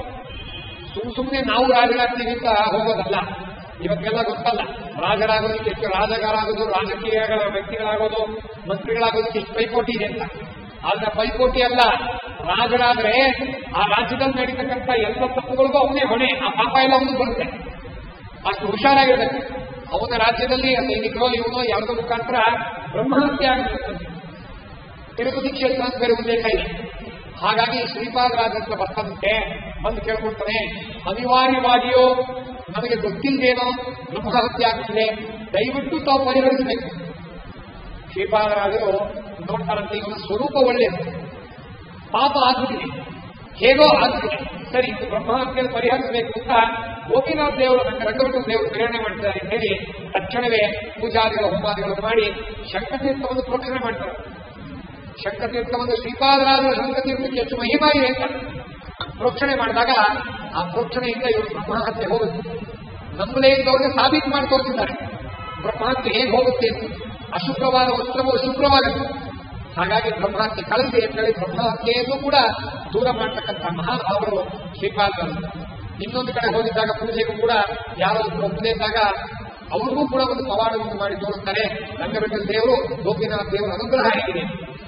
ಮತ್ತೊಂದು ಸಂದರ್ಭದಲ್ಲಿ ಮುಳಬಾಗಿಲು ಕ್ಷೇತ್ರ ಎಷ್ಟು ವಿಶೇಷ ಕ್ಷೇತ್ರ ಅಂತಂದ್ರೆ, ಶ್ರೀಪಾದರಾಜರು ಯೋಚನೆ ಮಾಡ್ತಾರಂತೆ ನಾನು ಗಂಗಾ ಸ್ನಾನಕ್ಕೆ ಹೋಗ್ಬೇಕು. ಆಗ ದೇವರ ಒಂದು ಆಶೀರ್ವಾದವಾಗಿ, ಮುಖ್ಯ ಪ್ರಾಣದೇವರ ಆಶೀರ್ವಾದವಾಗಿ ಸಾಕ್ಷಾತ್ ಗಂಗೆಯೇ ಅಲ್ಲಿ ಬಂದಿದ್ದಾರೆ. ಇವತ್ತು ಕೂಡ ನರಸಿಂಹ ತೀರ್ಥ ಅಂತ ಏನಿದೆ, ನರಸಿಂಹ ತೀರ್ಥ ಮುಳಬಾಗಿಲು ಕ್ಷೇತ್ರದಲ್ಲಿ ಗಂಗಾದೇವಿಯ ವಿಶೇಷ ಸಂವಿಧಾನ ಇದೆ, ಪ್ರತ್ಯಕ್ಷ ಸಂವಿಧಾನ ಇದೆ. ಹಾಗಾಗಿ ಶ್ರೀಪಾದರಾಜರ ಒಂದು ಮನೋಭಿಷ್ಟವನ್ನು ಪೂರೈಸಲಿಕ್ಕೆ ಸಾಕ್ಷಾತ್ ಗಂಗಾದೇವಿಯೇ ನರಸಿಂಹ ತೀರ್ಥದಲ್ಲಿ ಬಂದು ನೆಲೆಸಿದ್ದಾರೆ. ಇಂಥ ಶ್ರೀಪಾದರಾಜರು ನಮಗೆ ವ್ಯಾಸರಾಜರತಕ್ಕಂಥ ಮಹಾನುಭಾವರನ್ನು ಕೊಟ್ಟು, ವ್ಯಾಸರಾಜರ ವಾದಕೌಶಲ್ಯ ಹೇಗಿತ್ತು ಅಂತಂದ್ರೆ ಇಡೀ ಭಾರತಖಂಡದಲ್ಲೇ ವಿಖ್ಯಾತರಾದರು. ಪ್ರತಿವಾದಿಗಳು ಕೂಡ ನೆಚ್ಚಿಕೊಂಡು ಹೊಗಳಿದ್ದಾರೆ ವ್ಯಾಸರಾಜರು. ಪಕ್ಷಧರ ಮಿಶ್ರ ಅಂತ ಒಬ್ಬ ಪ್ರತಿವಾದಿ, ಅವನೇನು ಮಾಧ್ವನೇನಲ್ಲ, ಎಲ್ಲಿದ್ದವನು ಅಂತಂದ್ರೆ ಬೆಂಗಾಲ್ ಗೌಡ ದೇಶ ಅಂತ ಕರೀತಾರೆ, ಅಲ್ಲಿದ್ದವನು. ಅವನು ವ್ಯಾಸರಾಜರನ್ನು ಸೋಲ್ತಾನೆ. ಸೋತ್ಬಿಟ್ಟು ಶ್ಲೋಕ ಬರೆದಿಯಾನೆ, ಇವತ್ತು ಕೂಡ ದಾಖಲೆ ಇದೆ. ಯದಧೀತಂ ತದಧೀತಂ ಎನ್ನಾಧೀತಂ ತದಪ್ಯಧೀತಂ ಪಕ್ಷಧರ ವಿವೇಕನ ಅಪೇಕ್ಷೆ ವಿನಾ ನವೀನ ವ್ಯಾಸೇನ ಬರೆದಿಯಾನೆ. ಅದರ ಅರ್ಥ ಏನು ಅಂತಂದ್ರೆ, ಯದಧೀತಂ ತದಧೀತಂ ವ್ಯಾಸರಾಜರಿಂದ ಬರೆದಿರೋ ಶ್ಲೋಕ ಇದೆ. ಪಕ್ಷಧರ ಮಿಶ್ರ ಅನ್ನೋ ದೊಡ್ಡ ತಾರ್ಕಿಕ. ಆಗಿನ ಕಾಲದ ತಾರ್ಕಿಕ ಸಾಮಾನ್ಯ ಓದ್ತಿರ್ಲಿಲ್ಲ, 24 ಗಂಟೆ ಓದೋರು. ಅವನು ಬರೆದಿಯಾನೆ, ನಾನೇನೇನು ಓದಿದೀನೋ ಅದೆಲ್ಲ ಇವರು ಶ್ರೀಪಾದರಾಜರ ಹತ್ರ ಓದಿದ್ದಾರೆ, ನಾನೇನು ಓದಿದ್ವೋ ಅದನ್ನು ಓದ್ತಿದ್ದಾರೆ. ಪಕ್ಷಧರ ಮಿಶ್ರ ನನಗೆ ವಿಪಕ್ಷವೇ ಇರಲಿಲ್ಲ, ಎದುರಾಳಿಗಳೇ ಇರಲಿಲ್ಲ. ಆದ್ರೆ ಇವರೊಬ್ಬರು ಎದುರಾಳಿಗಳಾಗುತ್ತೆ. ಯಾರು ಗೊತ್ತೇ? ವ್ಯಾಸರಾಜರು. ಹೇಗೆ ಕೂತಿದ್ದಾರೆ ಗೊತ್ತಾ ವ್ಯಾಸರಾಜರು? ನವೀನ ವ್ಯಾಸನ ಒಳ್ಳೆ ಅಭಿನವ ವೇದ ವ್ಯಾಸ ಕೂತಿದ್ದಾರಲ್ವೇ. ಅವರು ವ್ಯಾಸರಾಜರು ಹೇಳ್ತಾರೆ, ಎಲ್ಲಾದ್ರೂ ಮುಂದೆ ಚೇತಕ್ಕೆ ವೇದವ್ಯಾಸರು ನಮಗೆ ಹೋಲಿಸಬಾರ್ದು ಅಂತೇಳಿ ವಿನಾ ನವೀನ ವ್ಯಾಸ ಅಂತ ಹೇಳಬಾರ್ದು ನೀನು ಅಂತಂದು. ಆಗ ಪಕ್ಷಧರ ಮಿಶ್ರ ಕೇಳ್ತಾರಂತೆ, ನಿಮಗೆ ಪಾಠ ಮಾಡಿದವರು ಯಾರು? ವ್ಯಾಸರಾಜರು ಹೇಳ್ತಾರಂತೆ, ಶ್ರೀಪಾದರಾಜರು. ಹಾಗಾಗಿ ಪಕ್ಷಧರ ಮಿಶ್ರ ಶ್ರೀಪಾದರಾಜರತಕ್ಕಂಥ ಮಹಾನುಭಾವರನ್ನ ಅಷ್ಟು ಹೊಗಳು ಹಾಡಿದ್ದಾರೆ. ವ್ಯಾಸರಾಜರಿಗೆ ಪಾಠ ಮಾಡಿದಂಥ ಮಹಾನುಭಾವರು ನೀವು ಎಷ್ಟು ಪಾಂಡಿತ್ಯ ನಿಮ್ಮಲ್ಲಿದೆ. ಅದು ವಿಪುಲೇಂದ್ರ ತೀರ್ಥ ಪಾಠ ಪ್ರಭಾವ ಹೋಗು ಶ್ರೀರಂಗ ಕ್ಷೇತ್ರದಲ್ಲಿ ಹೋಗಿ ಸೇವೆ ಮಾಡತಕ್ಕಂಥ ವಿಶೇಷ ಅನುಗ್ರಹದಿಂದ ನಿಮ್ಮನ್ನು ನೋಡಿದ್ರಿಂದ ನಾನು ಧನ್ಯ ಆಗಿದೆ. ಇದು ಪ್ರತಿವಾದಿಗಳು ಕೂಡ ಮೆಚ್ಚಿಕೊಳ್ತಕ್ಕಂಥ ಒಂದು ಮಾತು. ಆ ಮುಳಬಾಗಿಲು ಕ್ಷೇತ್ರವನ್ನ ಶ್ರೀಪಾದರಾಜರು ಆರಿಸಿಕೊಂಡು ತಪೋನಿರತರಾಗಿ ಇವತ್ತು ಕೂಡ ಕೂತಿದ್ದಾರೆ. ಇವತ್ತು ಕೂಡ ಹಲವಾರು ದೇವನಾಮಗಳನ್ನು ಬರೆದು ಗ್ರಂಥ ವಿಶೇಷಗಳನ್ನು ಬರೆದು ಅಲ್ಲೇ ವೃಂದಾವನಸ್ಥರಾಗಿ ಇವತ್ತಿಗೂ ಕೂಡ ಮುಳಬಾಗ ಕ್ಷೇತ್ರದಲ್ಲಿ ಕೂತು ಎಲ್ಲರಿಗೂ ಕೂಡ ಅನುಗ್ರಹ ಮಾಡ್ತಿದ್ದಾರೆ. ಅವರು ಸುಖ ಪ್ರಾರಬ್ಧ ಏನಿದೆಯೋ ಬೇರೆ ಯಾರಾದ್ರೂ ಕೇಳೋದು ಅವರು ಕೊಡ್ತಾರೆ. ಇವತ್ತಿಗೂ ಕೂಡ ಅಲ್ಲೇ ನಿತ್ಯ ಸನ್ನಿಧಾನದಲ್ಲಿದ್ದಾರೆ. ಅದು ಮುಳಬಾಗ ಏನು ಇವತ್ತಿನ ಕ್ಷೇತ್ರವಲ್ಲ, ಅಲ್ಲಿ ಎಂಥ ವಿಶೇಷ ಸನ್ನಿಧಾನ. ಲಕ್ಷ್ಮೀ ನರಸಿಂಹದೇವರ ಸನ್ನಿಧಾನ ಇದೆ. ವ್ಯಾಸರಾಜರೇ ಹೇಳಿದ್ದಾರೆ ಏನಂತ, ಮುಳಬಾಗ ಕ್ಷೇತ್ರದ ಬಗ್ಗೆ ಹೇಳ್ತಿರ್ಬೇಕಾದ್ರೆ ಒಂದು ಮಾತು ಹೇಳ್ತಾರೆ. ಶ್ರೀಪಾದರಾಜರ ಬಗ್ಗೆ ಹೇಳ್ತಿರ್ಬೇಕಾದ್ರೆ, ಶ್ರೀಪಾದರಾಜ ಗುರು ಅಂತಕ್ಕಂಥ ಒಂದು ಶ್ಲೋಕ ಏನಂತ ಅಂದ್ರೆ, ಸಂಬಂಧೇ ನರಸಿಂಹ ತೀರ್ಥ ನಿಲಯಂ ಶ್ರೀ ವ್ಯಾಸರಾಜ್ ಪೂಜಿತಂ ಜಾಯಂತಂ ಮನಸಾ ನೃಸಿಂಹಚರಣ ಶ್ರೀಪಾದರಾಜ ಗುರು. ಸಂಬಂಧೇ ನರಸಿಂಹ ತೀರ್ಥ ನಿಲಯಂ, ನರಸಿಂಹ ತೀರ್ಥದಲ್ಲಿ ಇವತ್ತು ನೆಲೆಸಿರೋರು ಅಂತ ವ್ಯಾಸರಾಜರೇ ಹೇಳ್ತಾರೆ. ವೃಂದಾವನದಲ್ಲಿ ಇವತ್ತು ನೆಲೆಸಿದ್ದಾರೆ. ಸಂಬಂಧೇ ನರಸಿಂಹ ತೀರ್ಥ ನಿಲಯಂ ಶ್ರೀ ವ್ಯಾಸರಾಜ್ ಪೂಜಿತಂ, ವ್ಯಾಸರಾಜರಿಂದ ಪೂಜಿತರಾಗಿರ್ತಕ್ಕಂಥವ್ರು. ಜಾಯಂತಂ ಮನಸಾ ನೃಸಿಂಹಚರಣ, ವೃಂದಾವನಗಳು ಕೂತ್ಕೊಂಡು ಶ್ರೀಪಾದರಾಜರು ಯಾರನ್ನು ಧ್ಯಾನ ಮಾಡ್ತಿದ್ದಾರೆ ಅಂತ ಗೊತ್ತಾ ನಿಮಗೆ? ನರಸಿಂಹದೇವರ 2 ಪಾದ ಪದ್ಮಗಳನ್ನು ಧ್ಯಾನ ಮಾಡ್ತಿದ್ದಾರೆ. ಜಾಯಂತಂ ಮನಸಾ ನೃಸಿಂಹಚರಣ ಶ್ರೀಪಾದರಾಜನ್ ಗುರು ಅಂತ ಶ್ರೀಪಾದರಾಜರು ನಮಗೆ ಗುರುಗಳು, ಅವರು ನಮಸ್ಕಾರ ಮಾಡ್ತಿದ್ದೀನಿ ಅಂತ ನಮಸ್ಕಾರ ಮಾಡಿದ್ದಾರೆ. ಅದೇ ಶ್ರೀಪಾದರಾಜರ ಮುಳಬಾಗ ಪಕ್ಕದಲ್ಲಿ ಆವಣಿ ಬೆಟ್ಟ ಇದೆಯಲ್ಲ, ಅಲ್ಲಿ ವಿಜಯ ಸ್ತಂಭ ಇದೆ. ಅಕ್ಷೋಭ್ಯತೀರ್ಥರಿಗೂ ವಿದ್ಯಾರಣ್ಯರಿಗೂ ಆಗಿರ್ತಕ್ಕಂಥ ವಾದದ ಸ್ಥಳ. ಅಲ್ಲಿ ಅಕ್ಷೋಭ್ಯತೀರ್ಥರು ಗೆದ್ದಿರ್ತಕ್ಕಂಥ ಒಂದು ಜಗತ್ಸ್ತಂಭವನ್ನು ನಡೆಸಿದ್ದಾರೆ. ಆ ನಿರ್ಣಯನ್ನು ಕೂಡ ಬರೆದವರು ನಾವ್ಯಾರು ಅಲ್ಲ, ವೇದಾಂತ ದೇಶಿಕರು, ವಿಶಿಷ್ಟಾದ್ವೈತ ಸಂಪ್ರದಾಯದವರು. ಅವರು ಬರೆದಿದ್ದಾರೆ ಏನಂತ, ಅಸಿನ ತತ್ವಸಿನ ಪರಜೀವ ಪ್ರಭೇದಿನ ವಿದ್ಯಾರಣ್ಯ ಮಹಾರಣ್ಯ ಅಕ್ಷೋಭ್ಯ ಅಬುದಿ ರಕ್ಷಣದ ತತ್ವಮಸಿ ಮೇಲೆ ವಾಕ್ಯಾರ್ಥ ಆಯ್ತು. ಅವಾಗ ಅತತ್ವಮಸಿ ಸ ಆತ್ಮ ತತ್ವಮಸಿ ಶ್ವೇತಕೇತು ವಾಕ್ಯಾರ್ಥ ಆಗಿ ಅಕ್ಷೋಭ್ಯ ತೀರ್ಥರು ಶ್ರೀಮದಾಚಾರ್ಯರ ಶಿಷ್ಯರು ವಿದ್ಯಾರಣ್ಯರನ್ನು ವಾಕ್ಯಾರ್ಥ ಮಾಡಿರ್ತಕ್ಕಂಥ ಸ್ಥಳ ವಿಜಯ ಸ್ತಂಭ. ಅವರು ವಿಜಯ ಪಡೆದು ವಿಜಯ ಸ್ತಂಭದ ಮೇಲೆ ಈ ಒಂದು ಶಾಸನ ಇರ್ತಕ್ಕಂಥ ಸ್ಥಳ. ಅಂತ ಒಂದು ನರಸಿಂಹದೇವರ ಪ್ರತಿಷ್ಠಾಪಿತವಾಗಿರ್ತಕ್ಕಂಥ ಕ್ಷೇತ್ರದಲ್ಲಿ ಶ್ರೀಪಾದರಾಜರು ಇವತ್ತು ಕೂಡ ನೆಲೆಸಿ ನಮ್ಮೆಲ್ಲರಿಗೂ ಕೂಡ ಅನುಗ್ರಹ ಮಾಡತಕ್ಕಂಥ ಕ್ಷೇತ್ರ ಇದು. ಶ್ರೀಪಾದರಾಜರ ಚರಿತ್ರೆ ಮತ್ತು ಮಹಿಮಾ. ಇನ್ನ ಅವರು ವಾಗ್ವಜ್ರ ಅಂತಕ್ಕಂಥ ಒಂದು ಗ್ರಂಥ ಬರೆದಿದ್ದಾರೆ, ಅದು ಪ್ರಕಾಶಿತವೂ ಆಗಿದೆ. ಎಂಥ ಗ್ರಂಥ ಅಂದ್ರೆ, ಶ್ರೀಪಾದರಾಜರಿಗೆ ಶ್ರೀಮದ್ ನ್ಯಾಯಸುಧಾ ಗ್ರಂಥದಲ್ಲಿ ವಿಶೇಷ ಪಾಂಡಿತ್ಯ. ಒಂದೊಂದು ಪಂಕ್ತಿಯನ್ನು ಕೂಡ ಓದಿದಾಗ ನಾನು ಸ್ವಲ್ಪ ಓದಿದ್ದೀನಿ. ಸ್ವಲ್ಪ ಓದಿದಾಗ ನನಗೇನಿತ್ತು ಅಂತಂದ್ರೆ, ಶ್ರೀಮದ್ ನ್ಯಾಯಸುಧಾ ಓದಕ್ಕಿಂತ ಮೊದಲು ಪೂರ್ವಭಾವಿಯಾಗಿ ಒಂದು ಸಾರಿ ನಾವು ವಾಗ್ವಜ್ರವನ್ನು ಓದಿದ್ರೆ ನ್ಯಾಯಸುಧಾ ಗ್ರಂಥದ ವಿಶೇಷ ಅರ್ಥ ಆಗುತ್ತೆ. ಹೇಗೆ ಅಂದ್ರೆ, ಒಂದು ಸಂದರ್ಭ ಹೇಳ್ತೀನಿ. ಓಂ ಓಂ ಅಥಾತೋ ಬ್ರಹ್ಮ ಜಿಜ್ಞಾಸ ಓಂ ಅಂತಕ್ಕಂಥ ಮೊದಲನೇ ಸೂತ್ರ ಜಿಜ್ಞಾಸ ಸೂತ್ರ. ಅದರ ಮೇಲೆ ಬರೀಬೇಕಾದ್ರೆ ವಾಗ್ವಜ್ರದಲ್ಲಿ ಶ್ರೀಪಾದರಾಜರ ಕಡೆ ಅತಃ ಅಂತ ಯಾಕೆ ಬರೆದಿದ್ದಾರೆ? ಅತಃ ಅಂದ್ರೇನು? ಭಗವಂತನ ವಿಶೇಷ ಪ್ರಸಾದದಿಂದ ನಾವು ಜಿಜ್ಞಾಸ ಮಾಡಬೇಕು. ಮೋಕ್ಷ ಅಂತಕ್ಕಂಥ ಪ್ರಯೋಜನ ಇರೋದ್ರಿಂದ. ಸರಿ, ಮೋಕ್ಷ ಹೇಗೆ ಸಿಗುತ್ತೆ? ಭಗವಂತನ ಪರಮಾನುಗ್ರಹ ಸಿಗುತ್ತೆ. ಪರಮಾನುಗ್ರಹ ಯಾವಾಗುತ್ತೆ? ಭಕ್ತಿಯಿಂದ ಆಗುತ್ತೆ. ಭಕ್ತಿ ಯಾವಾಗುತ್ತೆ? ಅಪರೋಕ್ಷ ಜ್ಞಾನದಿಂದ ಆಗುತ್ತೆ. ಅಪರೋಕ್ಷ ಜ್ಞಾನ ಯಾವಾಗುತ್ತೆ? ಒಂದು ಅಪರಭಕ್ತಿಯಿಂದ ಆಗುತ್ತೆ. ಅದು ಯಾವಾಗುತ್ತೆ? ಶಾಸ್ತ್ರಾಧ್ಯಯನದಿಂದ ಆಗುತ್ತೆ. ಇದಿಷ್ಟನ್ನು ಕೂಡ ವಾಗ್ವಜ್ರದಲ್ಲಿ ಬರತಕ್ಕಂಥ ವಿಚಾರ. ಇಲ್ಲಿ ಒಂದು ಪ್ರಶ್ನೆಯನ್ನು ಕೂಡ ತಗೊಳ್ತಾರೆ. ಇಲ್ಲ, ನಮಗೆ ಮೋಕ್ಷ ಅಂತಕ್ಕಂಥದ್ದು ನೇರವಾಗಿ ಜ್ಞಾನದಿಂದ ಆಗುತ್ತೆ, ಭಗವಂತನ ಪ್ರಸಾದ ಏನು ಬೇಕಾಗಿಲ್ಲ ಅಂತ ಪ್ರಶ್ನೆ ಕೇಳಿದ್ರೆ ಶ್ರೀಪಾದರಾಜರು ಉತ್ತರ ಕೊಡ್ತಾರೆ, ಇಲ್ಲ, ಏನ್ ನಮ್ಗೆ ಆಗಿರ್ತಕ್ಕಂಥದ್ದು ಬಂಧನ. ಬಂಧನ ಅಂದ್ರೇನು?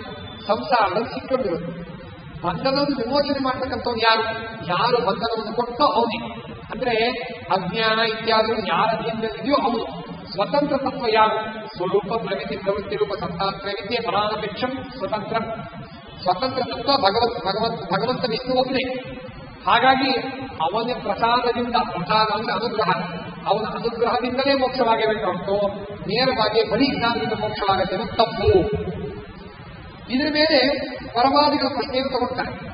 ಅಲ್ಲ, ಬಂಧನ ನಿವಾರಣೆ ಮಾಡ್ತಕ್ಕಂಥ ಭಗವಂತ ಅಂತ ಏನ್ ಹೇಳ್ತೀರಾ? ಯಾಕೆಂದ್ರೆ ಬಂಧನ ಅನಾದಿ ಕಾಲದಿಂದ ಬಂದಿದೆಯಲ್ಲ. ಅನಾದಿ ಕಾಲದಿಂದ ಬಂದಿರೋದು ಭಗವಂತನ ಅಧೀನವಾಗಿದೆ ಅಂತ ಹೇಳ್ತೀರಾ? ಯಾಕೆಂದ್ರೆ ನೀವು ಹೇಳಿದ್ದೇನು? ಅವನ ಅಧೀನದಲ್ಲಿರೋದ್ರಿಂದ ಅವನೇ ಬಿಡಿಸ್ಬೇಕು. ಯಾವ ರೀತಿ? ಒಬ್ಬ ಕಾರಾಗೃಹದಲ್ಲಿ ಹಾಕಲ್ಪಟ್ಟಿದ್ದ ವ್ಯಕ್ತಿ, ಅವನನ್ನು ಬಿಡಿಸೋದು ಯಾರು? ರಾಜ, ಬೇರೆ ಯಾರು ಆಗಲ್ಲ. ಹಾಗಾಗಿ ರಾಜ ಬಿಡಿಸೋ ತರಹ ಪರಮಾತ್ಮ ನಮ್ಮನ್ನು ಈ ಬಂಧನದಿಂದ ಬಿಡಿಸ್ಬೇಕು.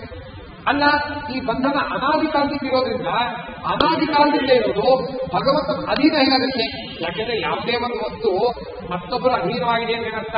ಅದು ಅನಾದಿ ಆಗಲ್ವಲ್ಲ ಅಂತ ಯಾರಾದ್ರೂ ಪರವಾದಿಗಳು ಪ್ರಶ್ನೆ ಕೇಳಿದ್ರೆ ಶ್ರೀಪಾದರಾಜರು ವಾಗ್ಮಧ್ಯದಲ್ಲಿ 2 ನೇರ ಉತ್ತರ ಕೊಡ್ತಾರೆ. 3 ಉತ್ತರ. ಒಂದು ಉತ್ತರ, ಅನಾದಿ ಕಾಲದಿಂದ ಇದ್ದ ಮಾತ್ರಕ್ಕೆ ಅಧೀನವಾಗಿರಬಾರದು ಅಂತ ಏನೂ ಇಲ್ಲ. ಅದು ಅನಾದಿ ಕಾಲದಿಂದಲೇ ಅದು ಅಧೀನವಾಗಿದೆ. ಲಕ್ಷ್ಮೀದೇವಿಯವರು ಅನಾದಿ ಕಾಲದಿಂದಲೂ ಕೂಡ, ಜೀವರು ನಾವೆಲ್ಲರೂ ಕೂಡ ಅನಾದಿ ಕಾಲದಿಂದ ಕೂಡ ಭಗವಂತನ ಅಧೀನದಲ್ಲೇ ಇದೆ. ಅನಾದಿ ಕಾಲದಿಂದ ಇದ್ದ ಮಾತ್ರಕ್ಕೆ ಅಧೀನದಲ್ಲಿ ಇರಬಾರದು ಏನೂ ಇಲ್ಲ. ಯಾಕೆ ಗೊತ್ತಾ? ಒಂದು ಉತ್ತರ ಕೊಡ್ತಾರೆ. ಪರವಾದಿಗಳ ಪ್ರಕಾರನೇ ಜೀವೇಶ ಭೇದ ಅಂತಕ್ಕಂಥದ್ದು, ಇದು ತತ್ವದ ವಿಚಾರ ಹೇಳ್ತಾ ಇದ್ದೀನಿ, ಮಹಿಮಾ ಎಲ್ಲ ಮುಗಿತು, ಅದಕ್ಕೆ ಮಹಿಮಾ ಹೇಳಾಯಿತು. ಜೀವೇಶ ಭೇದ ಅಂತಕ್ಕಂಥದ್ದು ಅನಾದಿ, ಷಡಸ್ನಾಕಮನಾದಯ ಅಂತ ಪರವಾದಿಗಳೇ ಹೇಳ್ಕೊಂಡಿದ್ದಾರೆ. ಜೀವೇಶ ಭೇದ ಅನ್ನೋದು ಅಜ್ಞಾನಕ್ಕೆ ಅಧೀನ ಅಂತ ಹೇಳ್ಕೊಂಡಿದ್ದಾರೆ. ನೋಡಿ, ಅಜ್ಞಾನಕ್ಕೆ ಅಧೀನ ಜೀವೇಶ ಭೇದ ಅಂತ ಹೇಳ್ಕೊಂಡಿದ್ದಾರೆ. ಅದು ಅಜ್ಞಾನ ಕಲ್ಪಿತ ಅಂತ ಹೇಳ್ಕೊಂಡಿದ್ದಾರೆ ಪರವಾದಿಗಳು. ಅಜ್ಞಾನ ಕಲ್ಪಿತವಾಗಿದ್ದು ಅನಾದಿಯಾಗಿದೆ ಅಂತ ಅವ್ರಿಗೆ ಹೋಗ್ತಾರೋ, ಹಾಗೆಯೇ ಬಂಧನ ಅನ್ನೋದು ಸತ್ಯಭೂತವಾಗಿದೆ. ಸತ್ಯಭೂತವಾಗಿರೋ ಬಂಧನ ಅನಾದಿ ಆಗಿದ್ದರೂ ಭಗವಂತನ ಅಧೀನದಲ್ಲೇ ಇದೆ. ಇದು ಪರವಾದಿಗಳ ಪ್ರಕಾರ ಉತ್ತರ.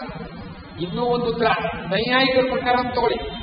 ದ್ರವ್ಯ ಅದರಲ್ಲಿ ಒಂದು ಜಾತಿ ಇದೆ, ದ್ರವ್ಯತ್ವ ಅನ್ನೋ ಜಾತಿ. ದ್ರವ್ಯತ್ವ ಅನ್ನೋ ಜಾತಿ ದ್ರವ್ಯದಲ್ಲಿ ಯಾಕೆ ಬಂತು ಅಂದ್ರೆ, ದ್ರವ್ಯದಲ್ಲಿ ಗುಣಾದಿಗಳು ಇರೋದ್ರಿಂದ. ಹಾಗಾಗಿ ಗುಣಾದಿಗಳಿಗೆ ಸಮವಾಯ ಸಂಬಂಧಿನ ಆಶ್ರಯ ಆಗಿರೋದ್ರಿಂದ ದ್ರವ್ಯತ್ವಾದಿಗಳ ಇದರಲ್ಲಿದೆ ಅಂತ ಹೇಗೆ ಹೇಳ್ಬೋದು? ಅದು ಅನಾದಿ ಆಗಿದ್ದರೂ ಕೂಡ ಹೇಗೆ ಹೇಳ್ಬೋದು?